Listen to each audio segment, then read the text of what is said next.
श्राद्ध पक्ष में हमें पंचबली भोग अवश्य देना चाहिए, क्योंकि इसके बिना हमारे पितरों की आत्मा तृप्त नहीं होती है। पितर पक्ष में पंचबली भोग लगाना भूल कर भी ना भूलें, नहीं तो भूखी प्यासी ही वापस चली जाएंगी आपके पितरों की आत्मा, जिसका आपको गंभीर परिणाम भुगतना होगा। बहुत से लोग तो पंचबली भोग जानते ही नहीं हैं। हेलो फ्रेंड्स, सुविचार में आपका स्वागत है। पंचबली भोग के से पितरों की आत्मा तृप्त और प्रसन्न होती है और वह अपने वंशजों को खूब खूब आशीर्वाद देते हैं। आखिर यह पंचबली भोग क्या है और इसे कैसे करना चाहिए? आजकल श्राद्ध पक्ष चल रहे हैं और श्राद्ध पक्ष में हर कोई अपने पितरों के निमित्त कुछ न कुछ दान पुण्य अवश्य करता है।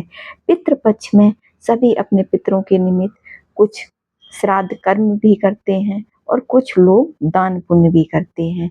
लेकिन कहा जाता है कि इन 15 दिनों में खास करके पंचबली भोग का यह कर्म हर किसी को अपने दिवंगत पूर्वजों के पितरों के निमित्त अवश्य करना चाहिए।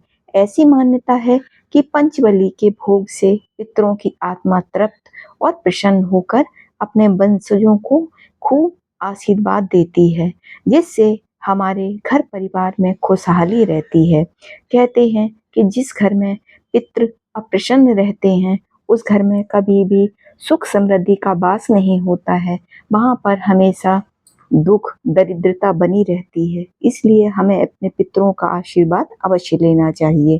शास्त्रों के अनुसार मान्यता है कि पितृ पक्ष में पितरों के निमित्त पंचबली भोग भूत यज्ञ के माध्यम से 5 विशेष प्राणियों को श्राद्ध का भोजन कराने का नियम है। अगर पितृ पक्ष में इन प्राणियों को भोजन कराया जाता है तो पितृ इनके द्वारा खाए हुए अन्न से तृप्त हो जाते हैं और हमें ढेर सारा आशीर्वाद देते हैं। जब उनकी आत्मा प्रसन्न होती है तो वह हमें आशीर्वाद देते हैं, और जब हमारे पितृ प्रसन्न नहीं होते हैं तो वह हमें शाप भी देते हैं। पितृपक्ष के दौरान पितरों के प्रति सम्मान जताने के लिए पंचबली भोग का महत्व बताया गया है, जिससे पितरों की आत्मा को तृप्ति मिलती है और वे प्रसन्न होकर अपने वंशजों को सुख समृद्धि का आशीर्वाद देते हैं। कहते हैं जिस घर के पितृ प्रसन्न नहीं होते वहां पर देवता भी प्रसन्न नहीं रहते हैं।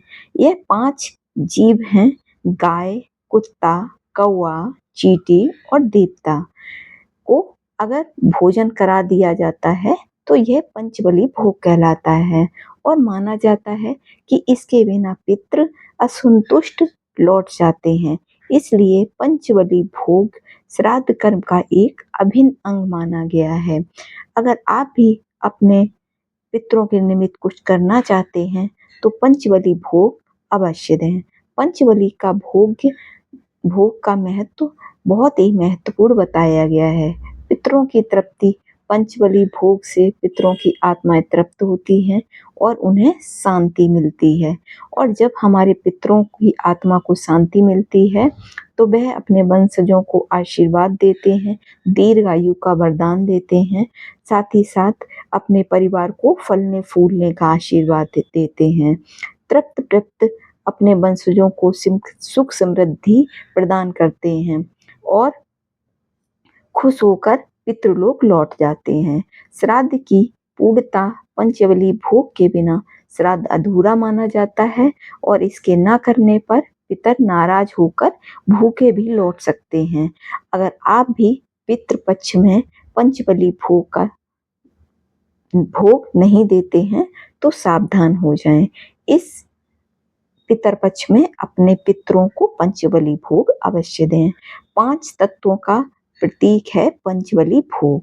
यह 5 जीवों को भोजन कराकर पंच तत्व यानी पृथ्वी, जल, अग्नि, वायु, आकाश के प्रति कृतज्ञता व्यक्त करने का भी एक प्रतीक है। किन जीवों को भोग लगाया जाता है पंचबली भोग में? साथ ही साथ हम और ऐसा क्या कर सकते हैं जिससे हमारे पितृ प्रसन्न रहें? पंचबली भोग के तहत 5 विशेष जीवों को अन्न का दान भी किया जाता है, जिन्हें पितर अपना भोजन मानते हैं। गाय गौबलि पृथ्वी तत्व का प्रतीक है। कुत्ता कुकुर बलि कर्तव्य का प्रतीक है। कौवा काक बलि और यह वायु तत्व का प्रतीक है। कहते हैं कि पितृपक्ष में अगर गाय कुत्ता कौवे को हम प्रतिदिन भोजन दें तो हमारे पितृ हमें बहुत ही आशीर्वाद देते हैं।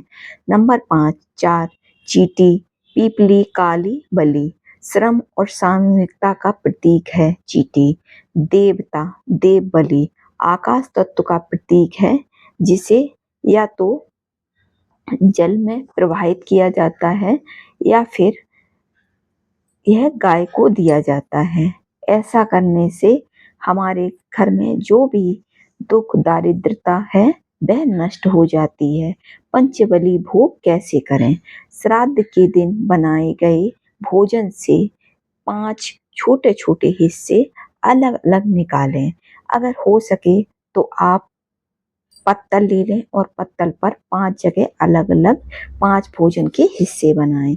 इन 5 हिस्सों को 5 केले के पत्ते पर भी आप रख सकते हैं या फिर बरगद के पत्ते पर भी आप इसे रख सकते हैं। अगर आपको पत्तल मिल जाए तो आप उस पर भी रख सकते हैं, लेकिन बर्तनों में ये भोग हमें नहीं रखना है। पत्तल बहुत ही ज्यादा पवित्र मानी जाती है। अगर आपको पत्तल ना मिले तो फिर आप केले के पत्ते पर ये रख सकते हैं या फिर आप बरगद के पत्ते पर भी ये भोजन रख सकते हैं या फिर आप पीपल के पत्ते पर भी इस भोजन को रख सकते हैं। ऐसा करने से हमारे पितृ प्रसन्न होते हैं और भोजन को ग्रहण करते हैं और हमें आशीर्वाद देते हैं।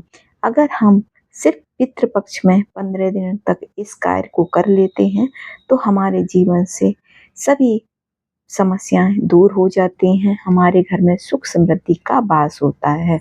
पितृपक्ष में हमें अपने पितरों को पानी भी अवश्य देना चाहिए। ऐसा करने से हमारे पितर प्रसन्न होकर हमें आशीर्वाद देते हैं। पितृपक्ष में सबसे पहले सुबह उठकर हमें अपने दरवाजे पर जल के छींटे अवश्य देना चाहिए।